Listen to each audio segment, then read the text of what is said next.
Olá, meu nome é Alexandre Burman e estamos novamente aqui com a aula de Fiscalização e Processo Administrativo Ambiental. Nas aulas passadas, falamos sobre responsabilidade administrativa, falamos sobre princípios do processo administrativo ambiental, também falamos sobre a competência de licenciamento e fiscalização ambiental. A partir de agora, falaremos especificamente sobre o processo administrativo ambiental que está previsto no Decreto 6514 de 2008. Obviamente que os estados e os municípios podem ter as suas legislações próprias, não há nada de errado nisso. A autonomia dos entes federados possibilita que cada ente tenha a sua própria regulamentação. Mas o Decreto 6514, ele serve como uma linha mestra de entendimento de como funciona o processo administrativo ambiental em todas as esferas e em todos os entes federados. Vocês podem identificar dentro do material que está disponibilizado no e-book que acompanha o curso e também no site direitoambiental.com diversas matérias e diversos artigos sobre o tema que vão subsidiar o estudo desse tema juntamente aqui com esse nosso curso. A partir de agora falaremos então um pouquinho sobre o auto de infração e o início do processo administrativo ambiental. Apesar da legislação falar que o processo administrativo inicia com o auto de infração, a gente tem que ter a noção que nem sempre o auto de infração ele é um instrumento inicial desse processo. A gente pode ter, por exemplo, uma denúncia. O cidadão, quando faz uma denúncia e encaminha para a administração pública, essa denúncia ela tem que ser protocolada, essa denúncia ela tem que ser sistematizada, essa denúncia ela tem que participar dentro da administração pública, entrar dentro do sistema. E ela, obviamente, ela vai fazer parte desse processo administrativo, ela vai ser incluída dentro desse processo. Então, um dos procedimentos que pode iniciar, e não necessariamente auto de infração, é uma denúncia. A denúncia ela pode ser anônima, mas também ela pode ser subscrita, assinada pelo cidadão. Obviamente que a administração tem que reservar o direito ao cidadão que essa identificação não apareça para o cidadão infrator, sob pena de qualquer tipo de represália. Então, no recebimento de uma denúncia anônima, se preserva a identidade do cidadão. No recebimento de uma denúncia subscrita, muitas vezes é possível preservar a identidade do cidadão para evitar qualquer tipo de represália que possa acontecer com ele. Além da denúncia, a gente tem outros elementos que podem ser iniciais a um processo de fiscalização ambiental, um processo administrativo ambiental. Por exemplo, um termo de constatação. O órgão ambiental não competente que esteja verificando uma ação de uma empresa, por exemplo, que esteja causando um dano ambiental, ela, mesmo não sendo competente, ela pode ir lá fazer um relatório de vistoria, ela pode constatar aquele dano ambiental e mesmo não emitindo o auto de infração, ela vai encaminhar para o órgão ambiental competente, nos termos do artigo 17 da Lei Complementar 140, para que este emita o auto de infração. Então, temos outras possibilidades de início de processo administrativo ambiental que não auto-infração. Temos o termo de constatação, por exemplo, também da Brigada Militar, né? A Polícia Militar, ela aqui no Rio Grande do Sul, por exemplo, ela não tem competência para emitir autos de infração. Ela emite termos de constatação ambiental e encaminha esses termos de constatação para o órgão ambiental competente. Em outros estados, sabemos que a Polícia Militar tem a competência de emitir o auto de infração e aí, a partir disso, encaminha ao órgão ambiental competente para que faça a sequência do processo administrativo ambiental. Mas esse termo de constatação, esse relatório de vistoria, essa denúncia que é encaminhada ao órgão ambiental, ela serve como procedimento preliminar para a abertura de um processo administrativo ambiental. Essa denúncia, esse termo de constatação, ele vai ser avaliado pelo órgão ambiental competente, pela autoridade competente, o fiscal, por exemplo, que vai avaliar e verificar, olha, está ocorrendo um dano efetivamente, essa atividade tem licença ou não tem licença? A partir disso, ela identifica e dá a sequência ao processo administrativo. Ela pode, a partir disso, fazer uma notificação para que aquela parte, para aquele cidadão, para aquele infrator, apresente os esclarecimentos necessários e que, a partir desses esclarecimentos, a gente vai ter uma sequência. Emitir-se-á um auto de infração ou não, dependendo da resposta do cidadão a respeito do caso. A notificação, que é muito utilizada pelos órgãos ambientais, a notificação que ela não tem uma previsão legal em grande parte ou na grande maioria da legislação ambiental sobre para que serve a notificação. Tirando uma instrução normativa, a instrução normativa 10 de 2012 do IBAMA, que identifica que a notificação ela serve para quando existe uma dúvida em relação a quem efetivamente é o infrator, essa notificação para uma espécie de esclarecimento. Nas demais esferas da administração, especialmente nos municípios, que a gente vê muito, a notificação serve para tudo. Notifica para a pessoa comparecer à prefeitura, notifica para prestar esclarecimentos, notifica-se para qualquer situação. Por quê? A notificação ela não tem um grande requisito formal. O não cumprimento da notificação não vai causar um dano, um problema à defesa do próprio cidadão, o não cumprimento dessa notificação. Porque o auto de infração, que é o instrumento legal que é necessário para a apresentação de defesa e outros procedimentos. Então, a notificação, apesar de não estar dentro da sequência do processo administrativo ambiental, regularmente falando, legalmente falando, ela também serve como um instrumento preliminar de início de processo administrativo. Importante também falar que a notificação prévia prevista no artigo 72, parágrafo 3º da Lei 9605 de 98, a Lei de Crimes Ambientais, identifica que, antes de qualquer auto de infração, existe a necessidade da notificação prévia. Isso para fim de aplicação da sanção pecuniária. É importante isso, a gente levanta isso, os advogados levantam esse tipo de questão nas maioria das defesas administrativas e judiciais, e isso aí subsidia o conceito de responsabilidade administrativa. Só que já em diversas decisões judiciais, essa notificação prévia ela é desconsiderada porque os tribunais entendem que não adianta o órgão ambiental notificar o cidadão quando o dano já existe. A partir do momento que o dano já existe, que a empresa está causando dano, que o cidadão está causando dano, não caberia ao órgão ambiental notificá-lo, porque vai notificar do quê? De um dano que já está ocorrendo? Não. Então, a partir desse momento, estaria o órgão ambiental legitimado a realizar a autuação. Essa discussão a respeito da notificação prévia, ela ainda está em voga, apesar de muitas decisões judiciais estarem legitimando a autuação do órgão ambiental diretamente com a emissão do auto de infração, independente dessa notificação prévia prevista no artigo 72, parágrafo 3º da Lei de Crimes Ambientais. A partir da emissão do auto de infração, esse auto de infração ele tem diversos requisitos a serem cumpridos, né? As legislações estaduais, as legislações municipais informam requisitos que o auto de infração ele deve cumprir. Por exemplo, o auto de infração ele deve conter a qualificação do cidadão, deve conter a qualificação, o local onde aconteceu o dano, a descrição daquele dano que tem ocorrido, da infração administrativa, a tipificação legal, são elementos constantes do auto de infração dentro do formulário padrão do auto de infração que cada órgão deve ter para encaminhamento ao cidadão. O artigo 97 da lei do decreto 6514 identifica que o auto de infração deve ser lavrado em impresso próprio, com a identificação do autuado, a descrição clara e objetiva das infrações administrativas constatadas e a indicação dos respectivos preceitos legais regulamentares infringidos, não devendo conter emendas ou rasuras que comprometam a sua validade. Então, é uma norma que deixa num caráter bem aberto que deve conter dentro do auto de infração legislações esparsas, legislações locais, em muitos casos identifica e faz um rol de atividades que devem constar dentro do auto de infração. Eu faço algumas identificação que o auto de infração em relação ao preceito legal, ele não deve, como estamos tratando da responsabilidade administrativa, deve ser sempre desconsiderada a menção do crime ambiental. É muito comum a gente ver em cada auto de infração uma remissão a um artigo X da Lei de Crimes Ambientais que caracteriza aquela infração administrativa como um crime ambiental. Ora, estamos tratando de responsabilidade administrativa, estamos tratando de processo administrativo ambiental. No processo administrativo ambiental, a administração pública não vai prender ninguém, não vai fazer a persecução criminal daquela pessoa.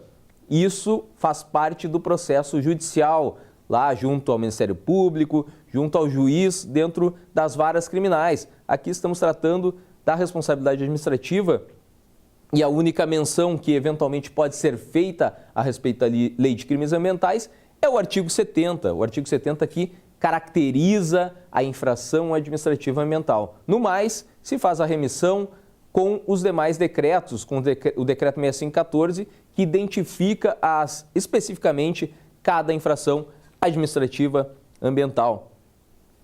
Importante identificar a necessidade de identificação do fiscal, a necessidade de assinatura daquele fiscal, seja na forma escrita, seja na forma eletrônica, né?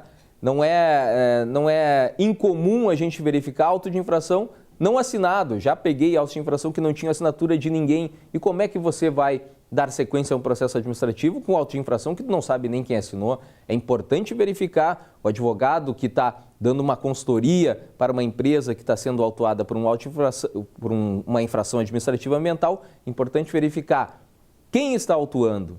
Ele tem competência para realizar essa autuação? Então, a identificação do fiscal ela é muito importante nesse caso. E para a administração pública, obviamente, verificar se o seu fiscal está devidamente habilitado à fiscalização, sob pena desse auto de infração ser declarado, ser considerado nulo. Ainda que não exista a previsão na legislação, é importante identificar, não necessariamente no auto de infração, mas as instruções que acompanham o auto de infração, a possibilidade de pagamento dessa multa, quando é no caso de sanção pecuniária, pagamento da multa com desconto. O decreto 6514 fala expressamente que o infrator tem a possibilidade de pagamento do valor da multa, quando for multa pecuniária, com desconto de 30%. Então, mesmo que não conste do auto de infração, as instruções regulamentares, não seja obrigatório constar, as instruções regulamentares deveriam identificar para que o cidadão, não tendo feito uma infração administrativa ambiental e prefira não fazer nenhum tipo de defesa, ele possa fazer o pagamento da multa com o devido desconto previsto na legislação. Outra situação que também não está identificada dentro dos autos de infração e que deveriam, ainda que não seja obrigatório, mas que deveriam ser informadas nas instruções regulamentares do auto de infração, que acompanham o auto de infração, é a possibilidade de firmatura do termo de compromisso ambiental, uma espécie de acordo firmado na esfera da administração pública para a composição dos danos ambientais e para a conversão da multa, no caso de multa pecuniária, em serviços de melhoria, conservação e recuperação da qualidade ambiental, previstos a partir do artigo 139 do Decreto 6514 e no artigo 79 da Lei de Crimes Ambientais. Então, existe a possibilidade de firmatura desse termo de compromisso, a conversão do valor da multa pecuniária, só que isso muitas vezes não está identificado. O cidadão, obviamente, que desconhece a legislação ambiental, ele não tem conhecimento dessa possibilidade de conversão. O advogado que não trabalha na esfera ambiental também não tem conhecimento. Muitas vezes ele não sabe dessa possibilidade de conversão. Então, cabe à administração pública, ainda que não seja obrigatório, ela poderia informar ao cidadão justamente porque o principal objetivo da fiscalização ambiental não é arrecadatório. O objetivo é de educação ambiental para evitar que esses danos continuem ocorrendo no futuro. Importante identificar também, a partir da emissão do auto de infração, que existem prazos a serem cumpridos. O cidadão, o infrator no caso, ele tem 20 dias de prazo para apresentar sua defesa, constantes, obviamente, desse preceito da legislação federal e do Decreto 6514. Lei de Crimes Ambientais, Decreto 6514, identificam prazo de 20 dias para apresentação de defesa. O outro prazo importante dentro desse processo são os mesmos 20 dias estabelecidos para apresentação de recurso lá depois do julgamento do auto de infração. Então, temos prazo de 20 dias para a defesa, prazo de 20 dias para recurso. Obviamente que não há problema nenhum em que a legislação de um estado, legislação de município, possa estabelecer prazos diferentes, desde que não reduzam, obviamente, os prazos previstos na legislação federal.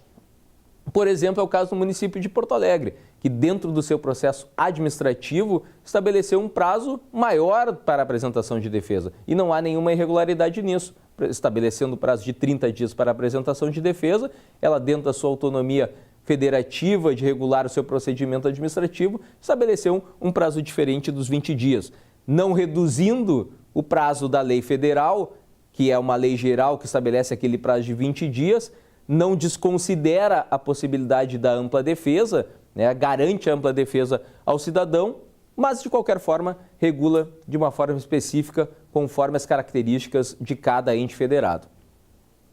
Está previsto também na Lei de Crimes Ambientais e também está previsto no Decreto 6514 que, desde a ocorrência do auto de infração, há a necessidade desse julgamento desse auto de infração ocorrer em um prazo de 30 dias. Obviamente que essa previsão da legislação ela deve ser completamente desconsiderada. E o próprio Decreto 6514 e em diversas decisões jurisprudenciais, esse prazo de 30 dias já foi completamente desconsiderado, porque não há a mínima razoabilidade em que o auto de infração tem um prazo de 20 dias para a defesa e depois nós veremos que teremos prazo de 10 dias, por exemplo, para alegações finais e no 30º dia a autoridade competente responsável pelo julgamento do auto de infração tenha que imediatamente julgar. É impossível, obviamente, e ainda mais dentro do nosso conceito e dentro da nossa realidade de administração pública, que se consiga julgar um auto de infração num prazo de 30 dias. Então,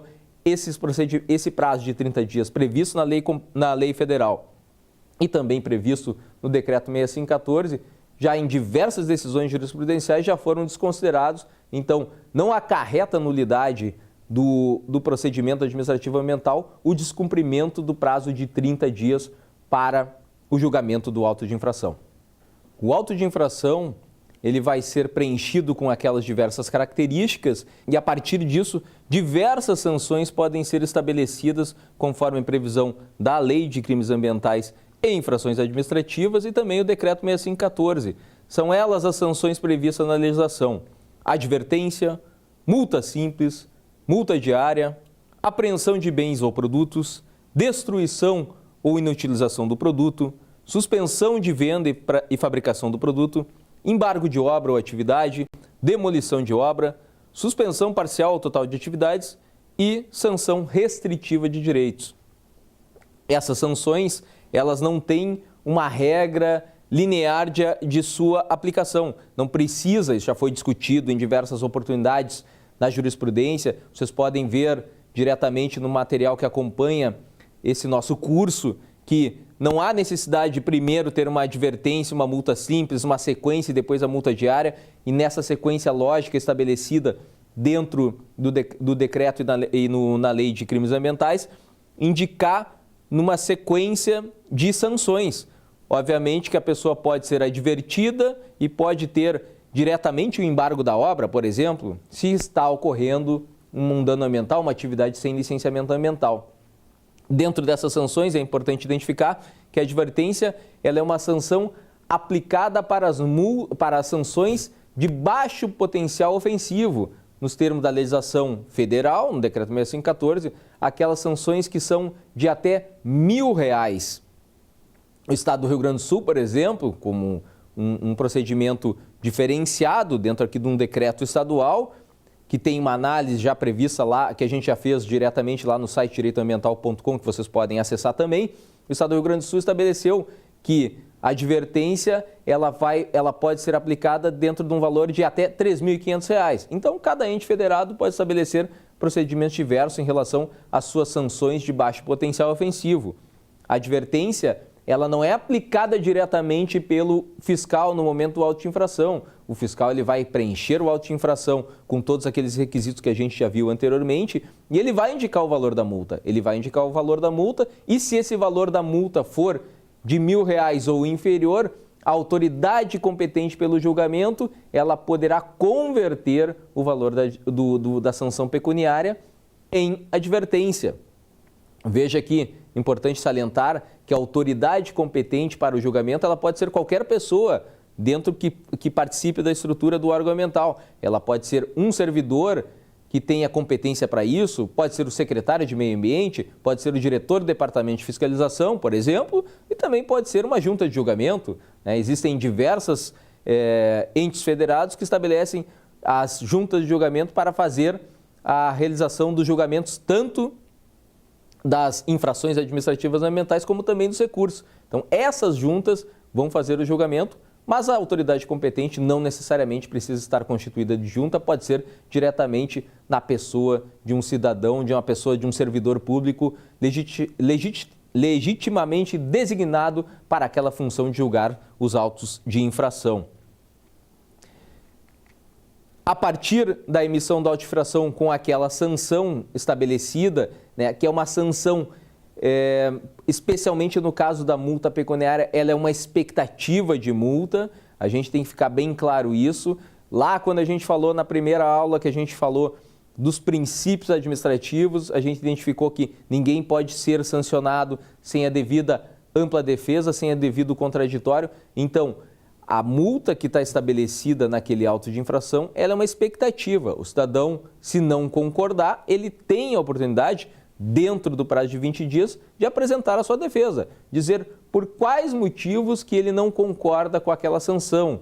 E aí ele vai dizer que ele tem uma licença ambiental para aquela atividade, que ele tinha algum processo administrativo encaminhado junto à administração, seja lá qual for a alegação que ele quiser apresentar. É o momento dele fazer as alegações, é o momento de ele indicar testemunhas, por exemplo, que ele quer que sejam ouvidas, que foi o seu vizinho, o seu colega de trabalho, alguma pessoa que tenha conhecimento daquele fato. Ele pode noticiar, ele pode elencar no rol de testemunhas diversas pessoas para que a administração, que a autoridade competente possa ouvir. Obviamente que a autoridade competente tem a liberdade, a discricionariedade de negar algum tipo de produção de prova que não seja relevante. Não cabe ao cidadão pedir a oitiva de uma testemunha que mora, por exemplo, num estado totalmente diverso. Se a infração ocorreu no estado de São Paulo, a pessoa quer ouvir uma testemunha que mora no Amazonas e que não tem nenhum conhecimento do fato.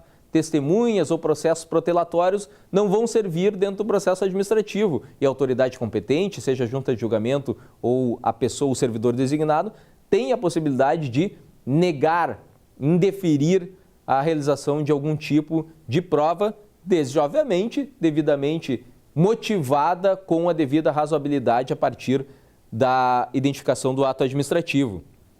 Então, no momento da apresentação da defesa, esse cidadão, ele tem a oportunidade, o cidadão, em regra, e a gente defende muito isso, que ele seja acompanhado de um advogado que trabalhe na área ambiental, justamente para que ele possa defender todas as nuances do processo administrativo ambiental. Uma das questões é o momento de pedido de conversão da multa, o momento de pedido de redução da multa, conforme previsto no Decreto 6514 e na Lei de Crimes Ambientais.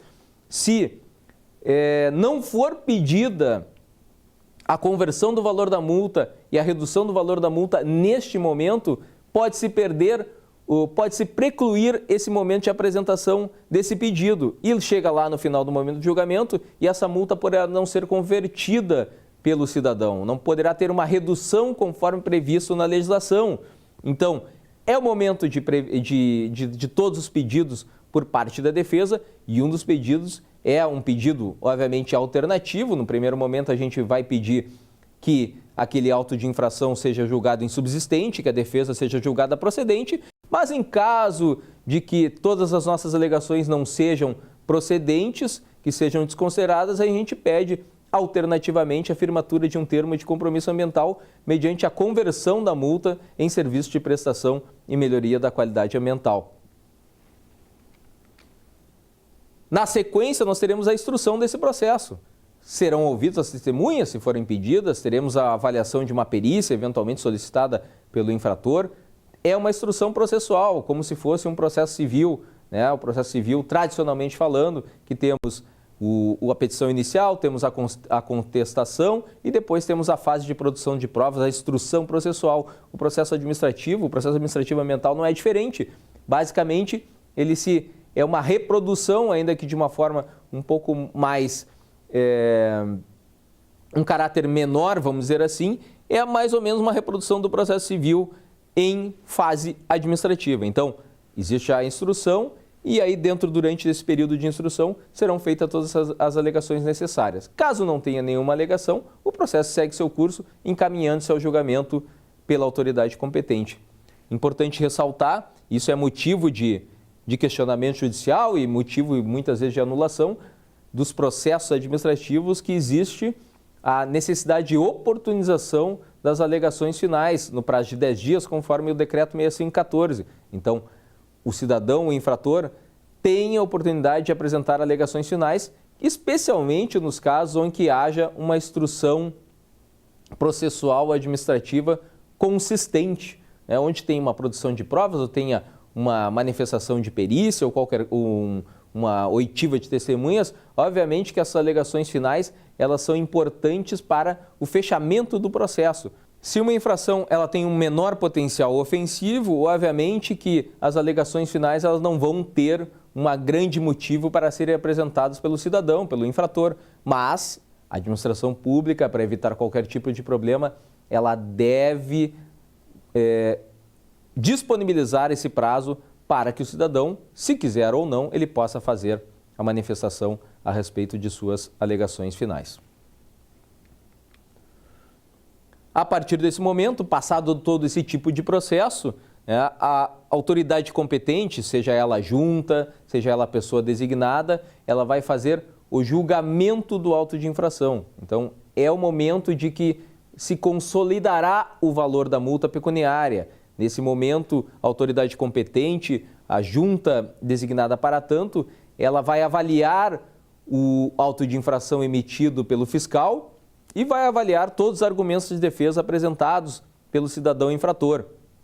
E a partir desse momento, ela pode não só manter o valor da multa fixada pelo fiscal, mas também ela pode reduzir o valor da multa se as alegações do cidadão forem procedentes, mas ela também pode aumentar o valor da multa, por exemplo, no caso de que tenha se verificado uma reincidência, por exemplo. Então, a sanção estabelecida pela junta de julgamento, ela não fica em nenhum momento vinculada à sanção estabelecida pelo fiscal. Claro que se caso, e está previsto no decreto, se ocorrer uma possibilidade de aumento de pena conforme estabelecido no auto de infração, a parte ela deve ser ouvida a respeito desse tema e a administração deve comunicá-lo da possibilidade de um aumento de pena, de uma espécie de antecipação de um julgamento que ocorre.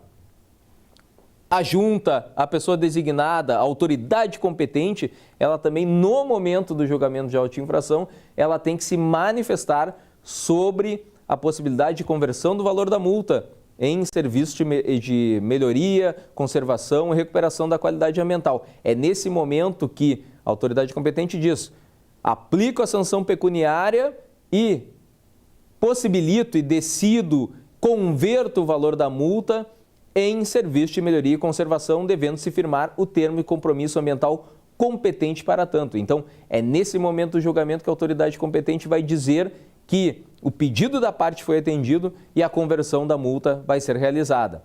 No momento da conversão da multa, é importante dizer, existe na previsão da legislação federal, no decreto 6514, a redução do valor da multa. Se for firmado o termo de compromisso, o decreto 6514 prevê a redução de 40% do valor da multa e esses outros 60% do valor sendo aplicados em serviço de melhoria e conservação da qualidade ambiental. Então, se temos uma multa aplicada de R$10 mil, por exemplo, a redução de 40% de R$4 mil, os R$6 mil que sobram, eles devem ser aplicados diretamente, conforme estabelecido no termo de compromisso, em serviço de melhoria e recuperação da qualidade ambiental. Nenhum valor pecuniário será disponibilizado diretamente para a administração pública nesse momento, e sim através desse termo de compromisso firmado entre a administração pública e entre o cidadão. Outras legislações, o Estado do Rio Grande do Sul, por exemplo, e outros estados e outros municípios estabelecem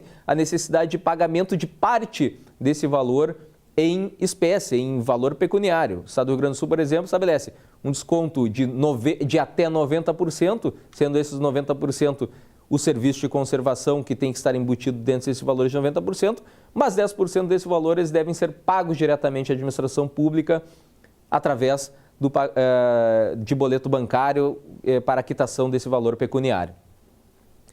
Também deve ser, no momento, todo esse momento de manifestação da autoridade competente, da junta julgadora, ela vai publicar essa decisão. Obviamente, ela tem que publicar, tem que comunicar ao cidadão da decisão que ocorreu dentro desse processo administrativo. Ela tem que comunicar de uma forma que o cidadão tenha oportunidade de recorrer a partir daquele momento ou pagar o valor da sanção pecuniária, caso ele tenha sido imputado a esse tipo de sanção. Então, importante, além de publicar, e isso é possível também, e é desejável, e é recomendável, e é previsto na legislação que o extrato da decisão seja publicado na página, por exemplo, do órgão ambiental, indicando que tenha sido ocorrido algum tipo de imputação, de responsabilização em relação àquele processo administrativo, o cidadão ele deve ser comunicado daquela decisão para que ele possa exercer o seu direito recursal, porque a previsão da Constituição Federal fala expressamente que todo cidadão tem a possibilidade do duplo grau de jurisdição, ele tem que ter a necessidade daquele seu recurso ser observado, ter uma instância superior que vai analisar esse recurso. Apesar da legislação ambiental, o Decreto 6514 e diversas legislações estaduais estabelecerem 3 instâncias recursais, uma autoridade competente, uma autoridade recursal e, por fim, os conselhos de meio ambiente como uma terceira autoridade recursal, não está em nenhum momento obrigado a qualquer tipo de órgão ambiental a ter as 3 instâncias recursais. Obviamente porque a Constituição prevê 2 instâncias. Então, tendo uma autoridade competente e tendo uma autoridade recursal, seja ela uma pessoa hierarquicamente superior dentro da estrutura administrativa ou mesmo os conselhos de meio ambiente de cada ente federado, está atendida a legislação, está atendida a Constituição Federal no que tange a instância julgadora e instância recursal. O encaminhamento desse recurso, a autoridade que julgou, ela tem a possibilidade de rever a sua decisão, que é o juízo de retratação, e caso ela não reveja, será encaminhado diretamente a essa instância recursal, que reavaliará o caso que está sendo julgado. Após o julgamento pela instância recursal, esse processo, obviamente, transitará em julgado e encerrará-se o processo administrativo ambiental, ou seja, tivemos o início do processo lá com a notificação, com termos de constatação, com a denúncia, tivemos o auto de infração que consolidou a apuração da infração administrativa, tivemos a defesa apresentada pela parte, tivemos a instrução processual administrativa com eventual perícia, com eventual oitiva de testemunhas, tivemos a possibilidade de alegações finais pela parte e depois tivemos o julgamento da auto de infração pela autoridade competente. Depois ainda a possibilidade de recurso feita pelo cidadão, caso ele tenha ficado insatisfeito com aquela decisão apresentada, e esse recurso será julgado pela autoridade recursal, que vai dizer se ele tem razão ou não tem razão, se a administração está correta naquela aplicação daquela sanção. A partir do trânsito em julgado da decisão administrativa, a administração pública vai notificar novamente esse cidadão para um pagamento administrativo. É a oportunidade dele pagar sem que esse valor seja inscrito em dívida ativa. Então, o cidadão tem a possibilidade de novamente apresentar-se junto à administração pública e, eventualmente, pagar esse valor diretamente, sob pena de esse valor ser encaminhado para fins de inscrição em dívida ativa, uma dívida ativa não tributária, inscrita pela administração pública e cobrada pela Procuradoria do município, a Procuradoria do Estado, em uma execução fiscal tradicional, e será cobrada do cidadão pelo não cumprimento da legislação e pela imputação daquela sanção pecuniária prevista na legislação. A gente tem diversas outras questões que são debatidas a respeito do processo administrativo ambiental. O site direitoambiental.com tem diversos artigos que tratam do tema, da responsabilidade administrativa ambiental, e o e-book que acompanha o nosso curso, ele tira muitas dúvidas a respeito do tema. A gente não consegue esgotar aqui dentro desse nosso espaço todas as dúvidas e todos os questionamentos a respeito do processo administrativo ambiental e da responsabilidade administrativa, das ações de fiscalização. Mas o material que acompanha o curso e todo o material que a gente tem lá no direitoambiental.com e no eadcursos.com, com certeza vai dar a resposta necessária para vocês estabelecerem e tirarem todas as suas dúvidas a respeito do tema. E também ficamos à disposição para responder todas as dúvidas de vocês através dos canais que são oferecidos aqui pelo curso. Muito obrigado e até a próxima.